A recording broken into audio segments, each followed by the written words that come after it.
టెట్కి సంబంధించి సోషల్ స్టడీస్లో కంటెంట్ మీద సమగ్రమైనటువంటి అవగాహన కలిగించడానికి ఈరోజు మనం క్లాస్ తీసుకోవడం అన్నటువంటి జరుగుతుంది. ముఖ్యంగా మనం తీసుకున్నట్లయితే ఈరోజు మనం చరిత్ర పార్టులో ప్రపంచ యుద్ధాలకు సంబంధించినటువంటి చాప్టర్ని మనం డీటెయిల్గా తెలుసుకోబోతున్నాం. ముఖ్యంగా ఈరోజు మనం డిస్కస్ చేసేటువంటి అంశాల్లో తీసుకున్నట్లయితే మొదటి ప్రపంచ యుద్ధము, అదేవిధంగా వర్సైల్ సంధి షరతులు, నానాజాతి సమితి, గొప్ప ఆర్థిక మాంద్యము, ఫ్యాసిజం అండ్ నాజిజం, ఈ 5 అంశాల మీద మనం డిస్కస్ చేసేటువంటి ప్రయత్నం చేద్దాం. మరి దీంట్లో మనం తీసుకున్నట్లయితే ముఖ్యంగా మొదటి ప్రపంచ యుద్ధం జరగడానికి ముందు ప్రపంచంలో ముఖ్యంగా ఏ పరిస్థితులు నెలకొన్నాయి అన్నటువంటిది మనం డిస్కస్ చేయాల్సినటువంటి అవసరం ఉంది. ముఖ్యంగా what changes we observed in 20th century. So here we discussed about the 20th century. So Eric Hobsbawm, he is one of the historian. So what he said, 20th century is called a age of extreme. 20వ శతాబ్దాన్ని ఆయన తీవ్ర సంచలనాల యుగంగా పేర్కోవడం అన్నటువంటి జరిగింది. Why he declared as 20th century age of extreme? There was some reasons are there. మనం ఒకసారి ఆ కారణాలు చూసినట్లయితే, ముఖ్యంగా మనం చూసినట్లయితే ఫ్యాసిజం యొక్క తిరుగులేని అధికారము. At that time fascism was growing very rapidly. అంటే ఏమైంది, మొత్తం ప్రపంచంలో ముఖ్యంగా మనం తీసుకున్నట్లయితే ఏంటంటే ఫ్యాసిజము అన్నటువంటిది మనకి ఇది చాలా ఒక నియంతృత్వ విధానం. కాబట్టి ఈ ఫ్యాసిజం యొక్క అవసరం ఎప్పుడైతే స్ప్రెడ్ అయ్యకుండా వెళ్తుండడం అన్నటువంటిది గమనించవచ్చు. But second thing is need of democracy. అంటే మీ ప్రజాస్వామ్యం యొక్క అవసరం కూడా ఏర్పడింది.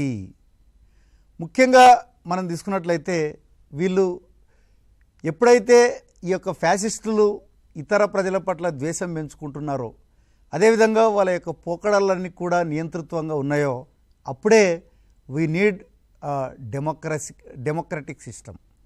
కాబట్టి ఇక్కడ ప్రజాస్వామ్యం యొక్క అవసరం కూడా పెరగడం అన్నటువంటిది గమనించవచ్చు. నెక్స్ట్ మనం తీసుకున్నట్లయితే ముఖ్యంగా ఈ యొక్క in the medical field, so we can find the new discoveries. మనకి ఈ యొక్క 20th centuryలో ముఖ్యంగా అనేకమైనటువంటి ఈ యొక్క నూతన ఆవిష్కరణలు జరిగినాయి, ముఖ్యంగా వైద్య రంగంలో. కాబట్టి ఈ ఆవిష్కరణలు జరగడం వల్ల ఏమైందంటే ఈ యొక్క మానవుని యొక్క జీవన ప్రమాణం కూడా పెరిగింది.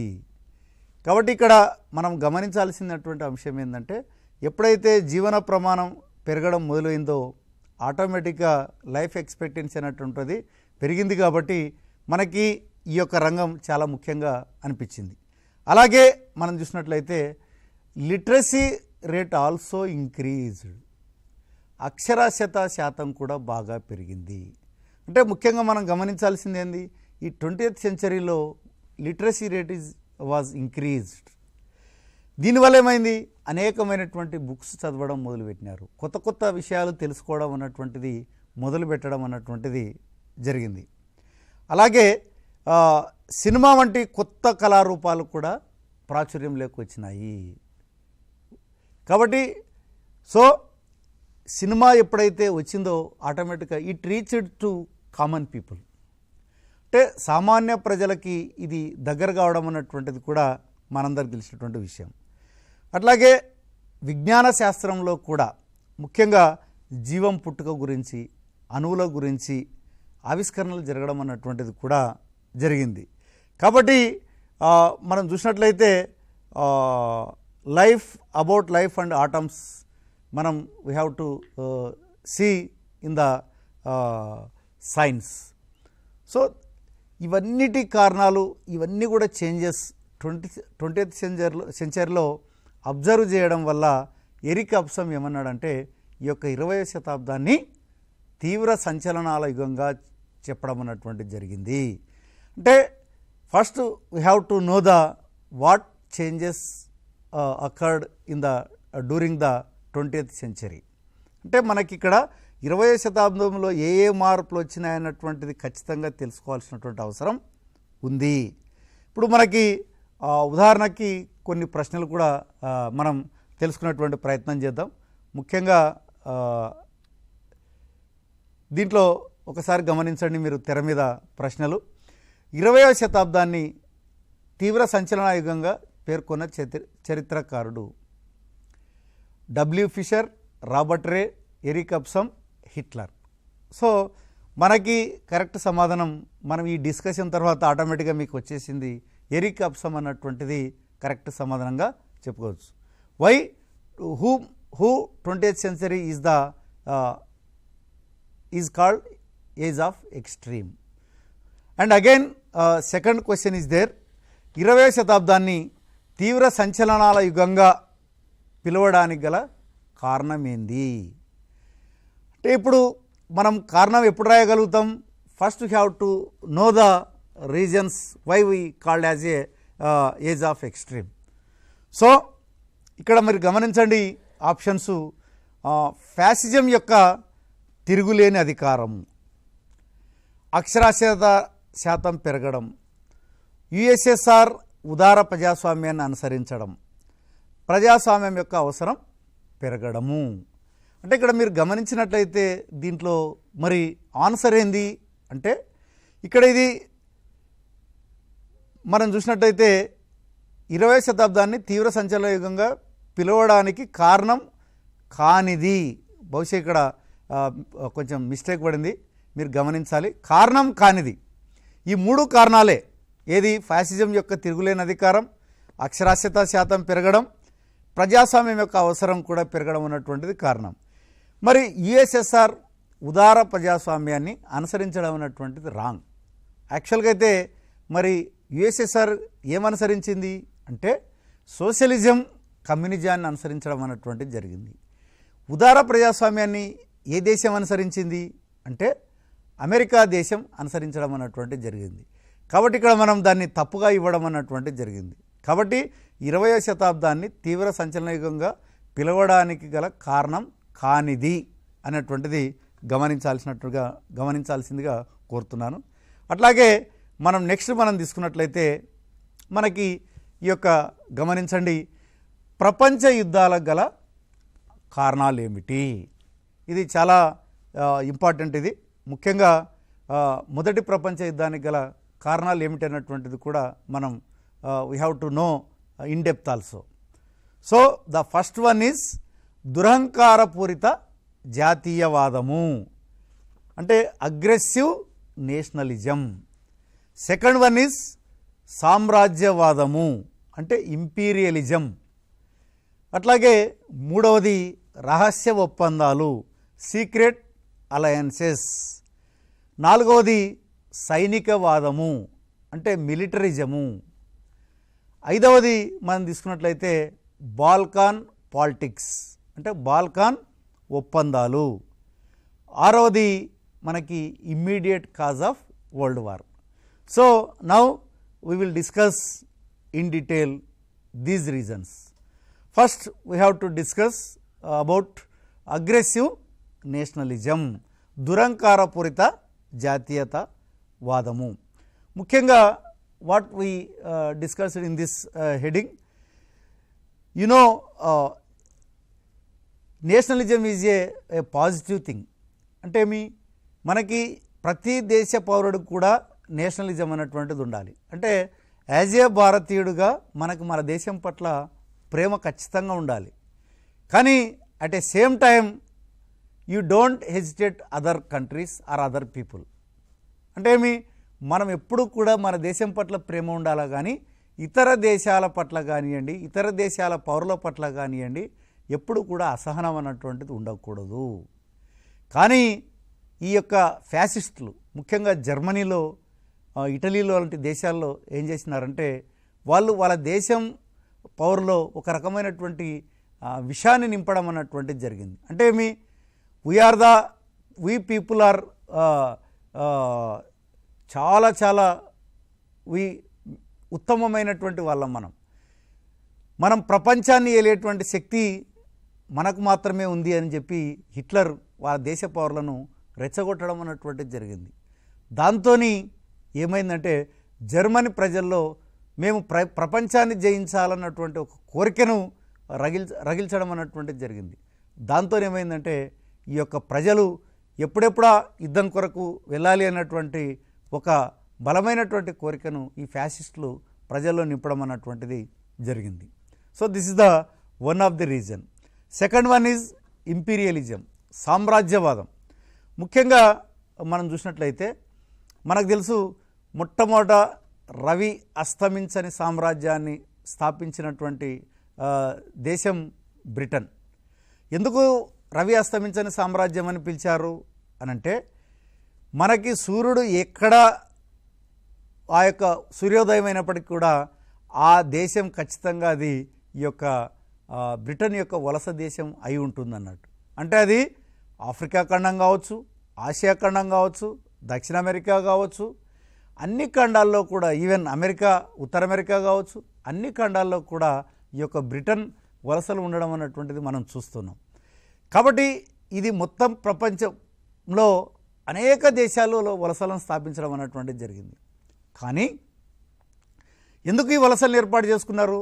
వాళ్ళ దేశంలో ఈ యొక్క పారిశ్రామిక విప్లవం వల్ల ఉత్పత్తి మిగులు అన్నటువంటిది సాధించింది. కాబట్టి ఆటోమేటిక్గా వాళ్ళు ఏం చేసినారంటే they were searched for market whatever they producing the goods. So ఆటోమేటిక్గా ఇక్కడ మనకేమైందంటే, ఎప్పుడైతే వాళ్ళు మార్కెట్ల కొరకు అన్వేషణ చేసినారో చాలా మటుకు స్టార్టింగ్లో అన్నీ కూడా బ్రిటనే ఆక్రమణ చేసింది. కానీ తర్వాత ఏమైపోయినాయంటే ఇటలీ, జర్మనీ లాంటి దేశాలు కూడా ఈ యొక్క పారిశ్రామిక విప్లవం తొందరగా రావడం అన్నటువంటిది జరిగింది. అక్కడ కూడా చాలా ఉత్పత్తి పెరిగింది. వాళ్ళు ఏం చేసినారంటే మాకు కూడా మీ యొక్క వలసల్ని పంచాలి అని డిమాండ్ చేయడం అన్నటువంటిది మొదలైంది. అక్కడక్కడ బ్రిటన్ యొక్క వలసలను ఆక్రమించుకునేటువంటి ప్రయత్నాలు జరిగినాయి. దాంతో తెలియకుండానే ఈ యొక్క ఉద్రిక్తమైనటువంటిది మళ్ళీ మొదలు కావడం అన్నటువంటిది జరిగింది. కాబట్టి ఇక్కడ మనకి imperialism also one of the cause for first world war. మనకి థర్డ్ వన్ వచ్చేసి ఏంటంటే సీక్రెట్ అలయన్సెస్, అంటే రహస్య ఒప్పందాలు. ముఖ్యంగా దేశాల మధ్య మనం చూస్తూ ఉంటాం, చాలా మటుకు ఈ రహస్య ఒప్పందాలు జరుగుతుంటాయి. కానీ ఎప్పుడైతే ఈ రహస్య ఒప్పందాలు జరుగుతూ పోతాయో ఆటోమేటిక్గా మనకి ఏమవుతాయంటే దేశాల మధ్య అనుమానం అన్నటువంటిది కూడా పెరుగుతుంది. ఇప్పుడు మనకి ఈ యొక్క జర్మనీ మనం తీసుకున్నట్లయితే ఆస్ట్రియాతోని 1879లో ఒక ఒప్పందం చేసుకోవడం అన్నటువంటిది జరిగింది. ఎందుకొరకు చేసుకునింది? ఫ్రాన్స్ని ఒంటరిదాన్ని చేయాలి అంటే ఆ చుట్టుపక్కల ఉన్నటువంటి దేశాలను ఫ్రాన్స్కు దూరం చేయాలి. కాబట్టి ఈ యొక్క జర్మనీ ఒప్పందం చేసుకునింది. అట్లాగే ఇటలీ, ఆస్ట్రియాతో కూడా మనకి ఈ యొక్క 1882లో ఒక ఒప్పందం చేసుకోవడం అన్నటువంటిది జరిగింది. అంటే ఇప్పుడు జర్మనీ ఫ్రాన్స్ను ఓడించాలన్న ఉద్దేశంతో, ఫ్రాన్స్ యొక్క ప్రాంతాలను ఆక్రమించాలన్నటువంటి ఉద్దేశంతో ఆస్ట్రియా, ఇటలీతోని ఒప్పందాలు చేసుకోవడం అన్నటువంటిది జరిగింది. కాబట్టి దీన్ని చరిత్రలో ఏమంటారంటే ట్రిపుల్ అలయన్స్ అంటారు. ట్రిపుల్ అలయన్స్, దీన్నే త్రిరాజ్య సంధి. కాబట్టి ఇక్కడ త్రిరాజ్య సంధిలో భాగస్వాములైనటువంటి దేశాలు, which countries to participate in triple alliance అని మనం చూసినట్లయితే జర్మనీ, ఆస్ట్రియా అండ్ ఇటలీ. ఇది మనకి మామూలుగా బిట్లలో ఎక్కువ ఆడడానికి అవకాశం ఉంది. అదేవిధంగా ఎప్పుడైతే జర్మనీ ఆ రకమైనటువంటి ప్రయత్నాలు చేసిందో ఇమ్మీడియట్గా ఫ్రాన్స్ కూడా మరి ఈ యొక్క ఇతర దేశాలతో ఒప్పందం చేసుకునేటువంటి ప్రయత్నాలు జరిగినాయి. ముఖ్యంగా మనం తీసుకున్నట్లయితే 1907లో మనకి ట్రిపుల్ ఎంటెంటా అన్నటువంటిది ఏర్పాటు జరగడం జరిగింది. అంటే ట్రిపుల్ ఎంటెంటా అన్నప్పుడు మనకి ఏంటంటే ఇది ఈ యొక్క మిత్ర రాజ్యాల కూటమి. దీంట్లో బ్రిటన్, రష్యా మరియు ఫ్రాన్స్ దేశాలు ఈ యొక్క మిత్ర దేశాలుగా ఉన్నాయి. ముఖ్యంగా మనం తీసుకున్నట్లయితే ఫ్రాన్సు రష్యాతోని 1891లో, అదేవిధంగా బ్రిటన్తోని 1904లో ఒప్పందం చేసుకోవడం అన్నటువంటిది జరిగింది. మీరు ఇక్కడ గమనించాల్సినటువంటి అవసరం ఏంటంటే టెటా బెర్తులు. ముఖ్యంగా ఇప్పుడు జర్మనీ ఆస్ట్రియాతోని ఎప్పుడు ఒప్పందం చేసుకుంది, ఏ సంవత్సరంలో ఒప్పందం చేసుకుంది, అదేవిధంగా ఇటలీ ఆస్ట్రియాతోని ఎప్పుడు ఒప్పందం చేసుకుంది, ఫ్రాన్సు రష్యాతో ఎప్పుడు ఒప్పందం చేసుకునింది, అదేవిధంగా బ్రిటన్తో ఎప్పుడు ఒప్పందం చేసుకుంది. అంటే మీరు you have to memorise these years. Okay, ఎందుకంటే సంవత్సరాలు గుర్తు లేకపోతే మనం అక్కడ మరి బిట్టు మిస్ కావడానికి అవకాశం ఉంది. కాబట్టి ఇక్కడ చాలా ఇది గుర్తుపెట్టుకోవాల్సినటువంటి అవసరం. అలాగే మనం తీసుకున్నట్లయితే మనకి ఈ యొక్క సైనికవాదం కూడా మనం గమనించవచ్చు. Okay, militarism. ముఖ్యంగా ఈ యొక్క మిలిటరిజంలో తీసుకున్నట్లయితే ఎప్పుడైతే రహస్య ఒప్పందాలు చేయడం స్టార్ట్ అయినాయో ఆటోమేటిక్గా దేశాలు ఒకరి మీద ఒకరికి డౌట్ క్రియేట్ అయ్యి వాళ్ళు ఇమ్మీడియట్గా వాళ్ళ యొక్క సైనిక శక్తిని పెంచుకునేటువంటి ప్రయత్నాలు చేసినాయి. అంటే ఏమి ఆయుధాలను పెంచుకున్నాయి, సైన్యాన్ని పెంచుకున్నాయి, ఆయుధాల మీద చేసేటువంటి ఖర్చును కూడా పెంచుకున్నాయి. ముఖ్యంగా మనం చూసుకున్నట్లయితే Germany, Austria, Italy, France, Britain, Russia లాంటి దేశాలు విపరీతంగా ఆయుధాల మీద ఖర్చు పెట్టడం అన్నటువంటిది జరిగింది. ముఖ్యంగా 132 మిలియన్ పౌండ్లు ఉన్నటువంటి ఖర్చు మనకి 1914 వచ్చేటప్పటికి 397 మిలియన్ పౌండ్ల ఖర్చు పెట్టడం అన్నటువంటిది జరిగింది. అంటే ప్రపంచ దేశాలు ఎంత ఎక్కువగా ఈ యొక్క ఆయుధాల మీద ఖర్చు పెట్టడం అన్నటువంటిది జరిగింది. మరి ఎప్పుడైనా సరే మనందరికీ తెలుసు, ఎప్పుడైతే ఆయుధాలు ఎక్కువగా ఉత్పత్తి అయినాయో ఆటోమేటిక్గా ఒక రకమైనటువంటి భయోందోళనలు ఇటు ఇరుగు పొరుగు దేశాల్లో ఉండడం అన్నటువంటిది సహజమైనటువంటి విషయం. కాబట్టి ఎప్పుడైతే ఇవి ఎక్కువైనాయో ఆటోమేటిక్గా ఎప్పుడు ప్రయోగిద్దామా, ఎప్పుడు మనం ఇతర దేశాలను ఆక్రమించుకుందామా, ఎప్పుడు వలసలను ఆక్రమించుకుందామా అన్నటువంటి ఒక ఆలోచన ఆయా దేశాల్లో మొదలు కావడం అన్నటువంటిది జరిగింది. దాని తర్వాత మనం తీసుకున్నట్లయితే బాల్కాన్ పాలిటిక్స్. ముఖ్యంగా మనం చూసుకున్నట్లయితే ఇది బాల్కాన్ రాజకీయాలకు సంబంధించి బాల్కాన్ ప్రాంతంలో ముఖ్యంగా అనేకమైనటువంటి జాతులు, అదేవిధంగా రకరకాలైనటువంటి తెగలు ఇవన్నీ కూడా ఉండడం అన్నటువంటిది జరిగింది. అప్పుడు ఏమైందంటే మనకి తీసుకున్నట్లయితే ఎప్పుడైతే ఈ యొక్క ఒట్టోమన్ సామ్రాజ్యం, అదేవిధంగా ఆస్ట్రియన్ హంగేరియన్ సామ్రాజ్యం ఇవి పతనమైన తర్వాత ముఖ్యంగా ఈ యొక్క రష్యా జర్మనీ, రష్యా నల్ల సముద్రం మీద ఆధిపత్యం కొరకు విపరీతమైనటువంటి ప్రయత్నం చేసినాయి. ముఖ్యంగా ఆ ప్రయత్నంలో మనకి ఏమైనాయంటే వాళ్ళు ఒకరికొకరు అనుమానం అన్నటువంటిది మొదలు కావడం అన్నటువంటిది జరిగింది. ముఖ్యంగా జర్మనీ, రష్యా కాదు, టర్కీ, రష్యా ఈ యొక్క నల్ల సముద్రం మీద, అదేవిధంగా మధ్యధరా సముద్రం మీద వాళ్ళు ఈ యొక్క ఆధిపత్యం కొరకు ప్రయత్నం చేయడం అన్నటువంటిది జరిగింది. ఇది కూడా మొదటి ప్రపంచ యుద్ధానికి కారణం కావడం అన్నటువంటిది జరిగింది. సో మనం ఇమ్మీడియట్ కాజ్ కింద కూడా మనం ఏం చెప్పవచ్చు అంటే ముఖ్యంగా మనకి ఆ రోజుల్లో మనం తీసుకున్నట్లయితే ఆస్ట్రియా యువరాజు ఈ యొక్క బోస్నియా దేశంలో పర్యటనకు వెళ్ళడం అన్నటువంటిది జరిగింది. ముఖ్యంగా అతడు పర్యటనకు వెళ్ళినప్పుడు ఏమైందంటే ఒక సెర్బియన్ చేతిలో అతడు హత్య కావడం అన్నటువంటిది జరిగిందన్నట్టు. ఎప్పుడైతే ఆర్చ్ డ్యూక్ ఫ్రాన్స్ ఫెర్డినాండ్ అనేటువంటి వ్యక్తి యువరాజు హత్య చేయబడ్డాడో ఆ హత్యకు సెర్బియానే బాధ్యత వహించాలని చెప్పి ఆస్ట్రియా డిమాండ్ చేయడం అన్నటువంటిది జరిగింది. కానీ ఈ యొక్క ఆస్ట్రియా యొక్క ఆరోపణల్ని సెర్బియా తిరస్కరించడం అన్నటువంటిది జరిగింది. దాంతో వాళ్ళు ఏం చేశారంటే 1914 ఈ యొక్క జూలై 28వ తారీఖున ఆస్ట్రియా ఈ యొక్క సెర్బియా మీద యుద్ధం ప్రకటించడం అన్నటువంటిది జరిగింది. అట్లా మనకి ఈ యొక్క మొదటి ప్రపంచ యుద్ధానికి తక్షణ కారణంగా మనకి ఇది మిగిలిపోవడం అన్నటువంటిది జరిగింది. మరి దీని మీద మనకి ఎటువంటి ప్రశ్నలు రావడానికి అవకాశం ఉందన్నటువంటిది మీరు గమనించినట్లయితే ముఖ్యంగా ఫస్ట్ క్వశ్చన్ ఏదడగవచ్చు, ఈ క్రింది వానిలో మొదటి ప్రపంచ యుద్ధానికి కారణం కానిది, which is not a reason for first world war 1 అన్నప్పుడు మనకి ఏదైతుంది ఒక 3 రీజన్స్ ఇచ్చి ఒకటి కాందిస్తారు. సపోజ్ దురహంకారపూరిత జాతీయవాదం, సామ్రాజ్యవాదం, సైనికవాదం, నానాజాతి సమితి ఏర్పాటు అన్నాం అనుకో. కాబట్టి ఇక్కడ మనకి నానాజాతి సమితి ఏర్పాటు అన్నటువంటిది మొదటి ప్రపంచ యుద్ధానికి కారణం కాదు.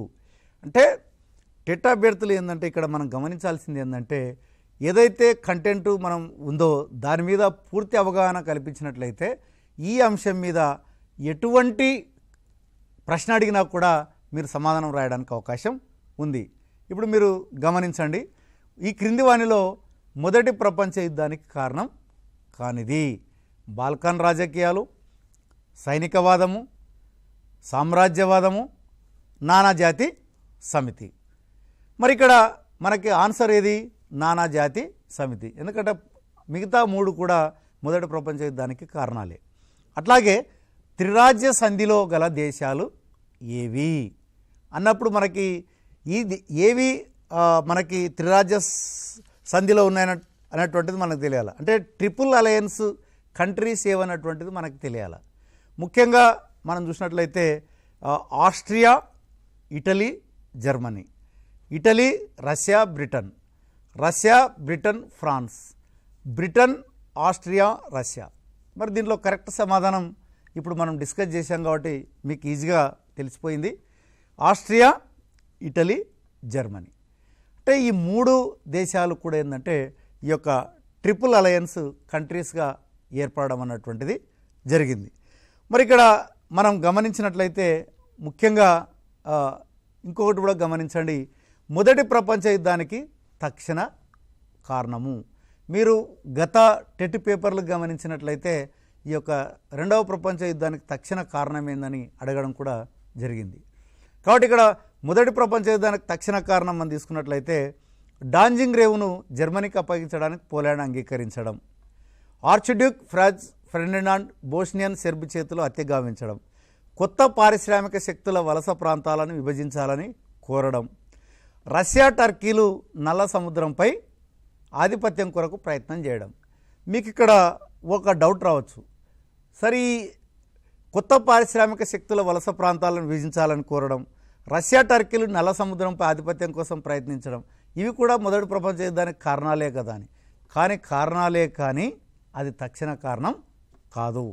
కాబట్టి ఇక్కడ తక్షణ కారణం అన్నప్పుడు ఏమొస్తుంది? ఆర్చిడ్యూక్ ఫ్రాన్స్ ఫెర్డినాండ్ బోస్నియన్ సెర్బ్ చేతిలో హత్య గావించడం అనేటువంటిది ఇది తక్షణ కారణంగా మనం చెప్పవచ్చు. నెక్స్ట్ మనకు చూసినట్లయితే మరి ఈ యొక్క మొదటి ప్రపంచ యుద్ధం తర్వాత మనకు తెలుసు ఏమైందంటే ఈ యొక్క యుద్ధం 1914 జూలై 28న ప్రారంభం. తర్వాత యుద్ధం జరుగుతున్నటువంటి క్రమంలోనే 1917లో రష్యాలో అంతర్గతంగా అక్కడ తిరుగుబాటు జరగడం జరిగింది. దాంతో ఇటు యుద్ధాన్ని అటు అంతర్గతంగా ప్రజలను మేనేజ్ చేయడం కష్టమవుతుంది. కాబట్టి ఇమ్మీడియట్గా రష్యా ఏం చేసిందంటే జర్మనీతోని ఒప్పందం చేసుకొని యుద్ధం నుంచి విరమించడం అన్నటువంటిది జరిగింది. కాబట్టి ఇట్లాంటి ప్రశ్నలు బాగా అడగడానికి అవకాశం ఉంది. రష్యా 1917లో మొదటి ప్రపంచ యుద్ధం నుండి విరమించుకున్నటకు ఏ దేశంతో ఒప్పందం చేసుకునింది అంటే ఇక్కడ జర్మనీతో ఒప్పందం చేసుకొని మాత్రమే అది యుద్ధం నుంచి విరమించుకోవడం జరిగింది. ఎందుకు జర్మనీతో కూడా ఒప్పందం చేసుకుందంటే ఈ యొక్క జర్మనీ మొట్టమొదట చాలా మటుకు ఈ యొక్క రష్యాను ఆక్రమించుకునేటువంటి ప్రయత్నం చేసింది. దాంట్లో కొన్ని విజయాలు కూడా సాధించింది. కాబట్టి రష్యా మరింత కొంత భయపడి జర్మనీతో ఒప్పందం చేసుకుంటే ప్రాబ్లం ఉండదని చెప్పి జర్మనీతో ఒప్పందం చేసుకొని విరమించడం అన్నటువంటిది జరిగింది. అలాగే మనం తీసుకున్నట్లయితే ఇంకా ఒకటి చూసినట్లయితే 1917లో ముఖ్యంగా అమెరికాకు చెందినటువంటి లుసిటేనియా అన్నటువంటి ఒక నౌకను ఏం చేసిందంటే జర్మన్ సైన్యాలు ముంచివేయడం అన్నటువంటిది జరిగింది. దాంతో ఏ ప్రమేయం లేకపోయినప్పటికీ కూడా అమెరికా కూడా ఈ యొక్క మొదటి ప్రపంచ యుద్ధంలో భాగస్వామ్యం కావడం అన్నటువంటిది జరిగింది. దాంతో ఏమైందంటే మనకి ఈ యొక్క అమెరికా ఎప్పుడైతే ఎంటర్ అయిందో ఆటోమేటిక్గా మిత్ర దేశాల యొక్క బలం పెరిగి ఈ యొక్క మొదటి ప్రపంచ యుద్ధంలో జర్మనీ ఆస్ట్రియా ఓడిపోవడం అన్నటువంటిది జరిగింది. మరి ఈ ఓడిపోయిన తర్వాత గెలిచిన దేశాలు ఓడిన దేశాలు ఒక చోట సమావేశమై మరి ఒప్పందం చేసుకోవడం అన్నటువంటిది జరిగింది.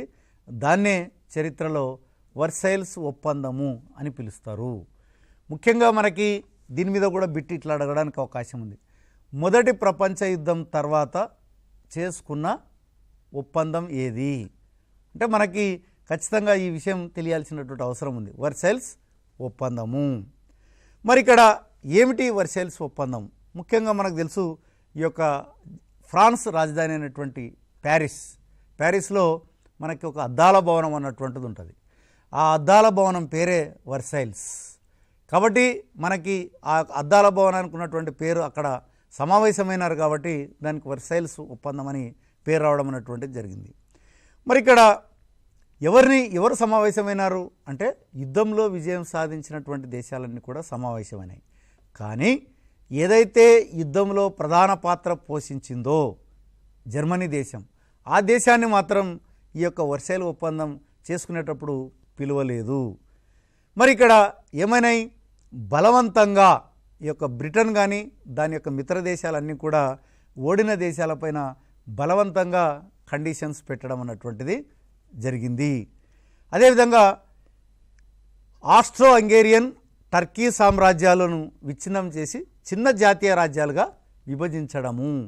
అంటే ఇక్కడ ఏవైతే చాలా ఆస్ట్రో హంగేరియన్ టర్కీ సామ్రాజ్యం కింద ఉన్నటువంటి అనేకమైనటువంటి జాతులను విడగొట్టి ముఖ్యంగా చిన్న చిన్న జాతీయ రాజ్యాలుగా ప్రకటించడం అన్నటువంటిది జరిగింది.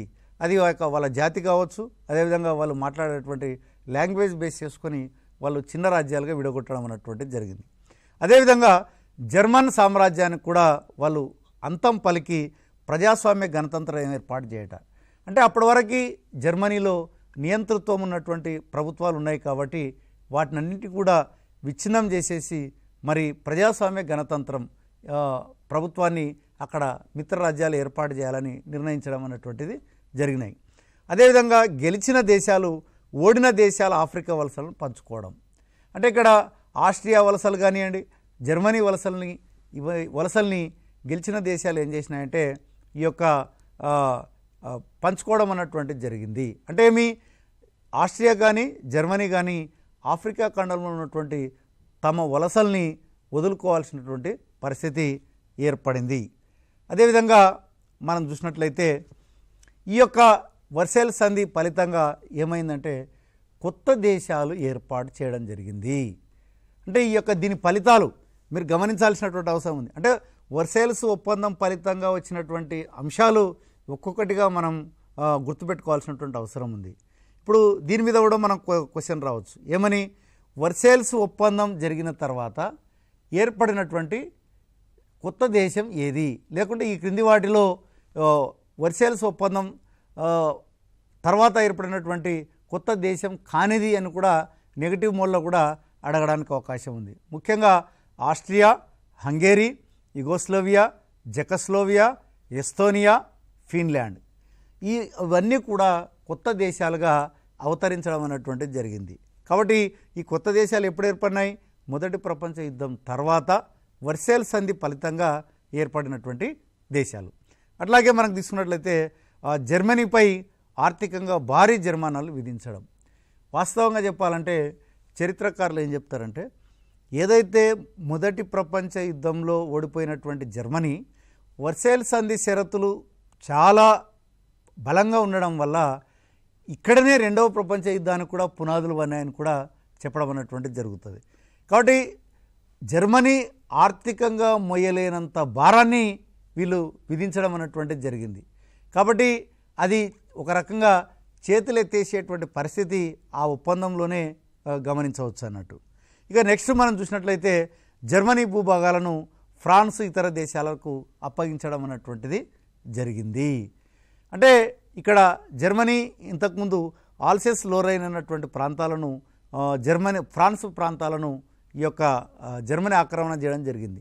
కాబట్టి ఈ లొరైన్ ప్రాంతాన్ని మళ్ళీ తిరిగి ఈ యొక్క ఫ్రాన్స్కి అప్పగించేటువంటి పని ఈ యొక్క వర్సైల్స్ ఒప్పందం చేయడం అన్నటువంటిది జరిగింది. ఇప్పుడు మనం ఒక్కసారి గమనించండి, ఇక్కడ మాదిరి ప్రశ్నలు కూడా మనం గమనించవచ్చు. ముఖ్యంగా క్రింది వాటిలో కొత్తగా ఏర్పడిన దేశం ఏది అంటే ఏమి? Finland, Japan, France, America. అంటే ఇప్పుడు మనం ఆ లిస్టు చూసాం కాబట్టి ఇమ్మీడియట్గా మనం ఏం చెప్పవచ్చు అంటే ఈ యొక్క జపాన్ కాదు, అమెరికా కాదు, ఫ్రాన్స్ కాదు, కాబట్టి ఫిన్లాండ్ అన్నటువంటి దేశం కొత్తగా ఏర్పడినటువంటి దేశం. వర్సైల్స్ ఒప్పందం వల్ల బాగా నష్టపోయిన దేశం ఏది? ముఖ్యంగా బ్రిటన్, జర్మనీ, రష్యా, టర్కీ. మరి యుద్ధం వల్ల ఈ మిగతా దేశాలు నష్టపోలేదంటే మిగతా దేశాలు కూడా నష్టపోయినాయి. కానీ ఎక్కువగా నష్టపోయినటువంటి దేశం ఏంటంటే జర్మనీ. కాబట్టి ఇక్కడ మనం గమనించాల్సింది ఏంటంటే ఒక్కొక్కసారి మనకే డౌట్ వస్తుంటుంది అన్నట్టు ఆన్సర్ పెట్టేటప్పుడు, అరే ఇవి కూడా నష్టపోయినాయి కదా, మరి ఏది దీంట్లో ఆన్సర్ ఏమంటే. అందుకనే క్వశ్చన్లో మనం గమనించినట్లయితే బాగా నష్టపోయినటువంటి దేశం ఏంటంటే హై డ్యామేజ్డ్ కంట్రీ అన్నప్పుడు ఆటోమేటిక్గా మనకి జర్మనీ అన్నటువంటిది ఈజీగా మనం ఆన్సర్ రాయవచ్చు. మరి ఈ యొక్క మొదటి ప్రపంచ యుద్ధం తర్వాత మరి ఏర్పడినటువంటిది ఏంటంటే నానాజాతి సమితి. ఇది 1920లో ఏర్పడడం అన్నటువంటిది జరిగింది. మొదటి ప్రపంచ యుద్ధం ఫలితంగా ప్రపంచంలో శాంతి భద్రతలు స్థాపించడానికి ఏర్పడినటువంటిది అని అడిగినప్పుడు మనకి నానాజాతి సమితి అన్నటువంటిది ఆన్సర్గా రాయాలి. మరి ఇది ఎప్పుడు ఏర్పాటైందంటే మనకి ఈ యొక్క జనవరి 11, 1920లో ఇది ఏర్పాటు కావడం అన్నటువంటిది జరిగింది. మరి దీని యొక్క ముఖ్య ఉద్దేశం ఏంది? నానాజాతి సమితి ఏర్పాటు యొక్క ముఖ్య ఉద్దేశం అంటే మీ ప్రపంచ శాంతి సాధన. అప్పటి వరకు మనం చూసినట్లయితే ప్రపంచంలో అల్లకల్లోల పరిస్థితులు ఉన్నాయి కాబట్టి దేశాల మధ్య శాంతిని స్థాపించాలన్నటువంటి ఉద్దేశంతో దీన్ని ఏర్పాటు చేయడం అనేటువంటిది జరిగింది. మరి రెండవ లక్ష్యం ఏంటంటే ఆయుధాల తగ్గింపు. ఇప్పుడు దేశాలు ఇంతకుముందే చెప్పాం మనం, చాలా డబ్బు ఖర్చు పెట్టి ముఖ్యంగా పరిశ్రమలు కూడా ఆయుధ పరిశ్రమలు నెలకొల్పి విపరీతంగా ఆయుధాలను తయారు చేయడం అనేటువంటిది జరిగింది. కాబట్టి ఇప్పుడు ఏం చేయాలా? ఇమ్మీడియట్గా ఈ యొక్క ఆయుధాలను తగ్గించాలి. అంటే ఆయుధాలు తగ్గించాలంటే దేశాల మధ్య చర్చలు మొదలు కావాలి అన్నటువంటిది. అందుకనే ఏదైనా సమస్య వచ్చినట్లయితే సంప్రదింపుల ద్వారా తగాదాలను పరిష్కారం చేసుకోవాలని చెప్పి ఈ యొక్క 3 లక్ష్యాలుగా పెట్టుకొని నానాజాతి సమితి ఏర్పాటు కావడం అన్నటువంటిది జరిగింది. ముఖ్యంగా అది ఏర్పాటైనప్పుడు దాంట్లో 58 దేశాలు సభ్యులుగా ఉండడం అన్నటువంటిది గమనించవచ్చు. మరి ఈ మూడింటితో పాటు ముఖ్యంగా ప్రపంచ దేశాల మధ్య అభివృద్ధి, కార్మిక సంక్షేమము, ఆరోగ్యం వంటి వాటి కొరకు కూడా ఈ యొక్క నానాజాతి సమితి కృషి చేయాలని నిర్ణయించుకోవడం అన్నటువంటిది జరిగింది. కానీ ఈ యొక్క నానాజాతి సమితి మాత్రం రెండవ ప్రపంచ యుద్ధాన్ని మాత్రం ఆపలేకపోయింది. ఎందుకంటే ఇది నానాజాతి సమితిని ప్రతిపాదించినటువంటి వ్యక్తి వుడ్రో విల్సన్, అమెరికా అధ్యక్షుడైనటువంటి వుడ్రో విల్సన్. కానీ మరి ఎవరైతే ప్రతిపాదన చేసినారో అంతర్జాతీయ సంస్థ ఒకటి ఉండాలని చెప్పి వాళ్ళే ఈ యొక్క నానాజాతి సమితిలో చేరలేదు. అప్పుడే ఈ యొక్క దీని పరిస్థితి బలహీనమైపోయింది. కాబట్టి ఇక్కడ మనం గమనించాల్సింది ఏంటంటే ఏ లక్ష్యంతో అయితే అది స్థాపించినారో ఆ లక్ష్యాన్ని అది మనకి ఈ యొక్క నెరవేర్చలేకపోవడం అన్నటువంటిది గమనించవచ్చు.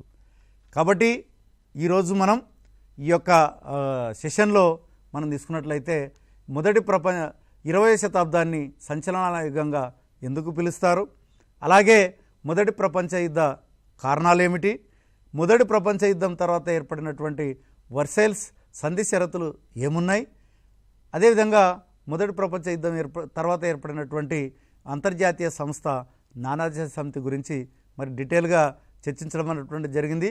దీంట్లో భాగంగా కంటిన్యూగానే మరొక క్లాస్లో కూడా మరింత విపులంగా ముఖ్యంగా మనం తీసుకున్నట్లయితే గొప్ప ఆర్థిక మాంద్యము, అదేవిధంగా ఫ్యాసిజం, నాజిజం, రెండవ ప్రపంచ యుద్ధ కారణాలు మరి ఫలితాల గురించి కూడా మనం నెక్స్ట్ క్లాస్లో మళ్ళీ చర్చించుకుంటాం. అంతవరకు సెలవు.